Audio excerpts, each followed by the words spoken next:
It was last April, more than 8 months since more than 200 schoolgirls were captured by Islamic militants in Nigeria. And though there have been periodic reports about their imminent release, not one of them has been found or freed. For the latest on the search and the increasing tensions between Nigeria and the United States, we are joined once again by Drew Hinshaw of the Wall Street Journal. He's reporting tonight from Accra in nearby Ghana. So I think the question on most Americans' minds is, why haven't we found these girls, and why are we hearing about more kidnappings throughout the year by Boko Haram?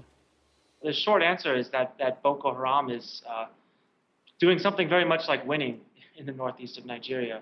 The girls, they're 276 at first. Now it's down to 219 after a number of them escaped. But that's just a small segment of the total number of people Boko Haram has kidnapped. It's a sect that controls a very large section of northeastern Nigeria that includes mountains, caves, forests, small towns, even small cities at this point.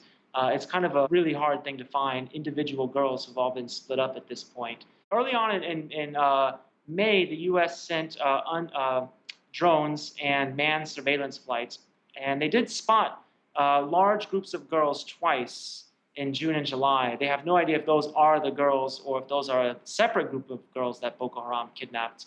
But they did find, large groups of girls kind of camped out in the field. Since then, the U.S. has scaled back. They've sent the drones elsewhere where they're needed elsewhere in the world. They were flying just a few manned flights a week last time I checked in. The Nigerian government by itself says it knows the location of the girls but can't get them out. What's happened to them? Boko Haram, they don't see the girls as having any value to them. They kind of aren't cut out for life in a militant group. But frankly, they're not going to get rid of them either. It seems like there's sort of an impasse. There's not a lot of trust between Nigeria's government and Boko Haram to come to some sort of negotiated settlement either. So sort of two relationships I want to explore very briefly is one, the tensions in those negotiations between Boko Haram and the Nigerian government, but there's also seems to be an increased amount of tension between the Nigerian government and the U.S. government. The fact is, when it comes to communication between Boko Haram and Nigeria's government, it's all a lot of speculation. In February, President Goodluck Jonathan basically said he doesn't talk to them. He said that journalists talk to him more than he does. And when he said that, I kind of furrowed my brow because, frankly, I don't know a single journalist who's been able to have a confirmed, verifiable conversation with Boko Haram in the past couple years. Since then, in October, Nigeria's government said, hey, look, we've got this breakthrough. We've been talking to them. They're going to release these girls. In fact, they said they're going to release all the captives Boko Haram has ever taken, which is, hundreds and hundreds, if not thousands, of men, boys, women, and children. They never did. Boko Haram came out with a tape a few days later saying, joke's on you.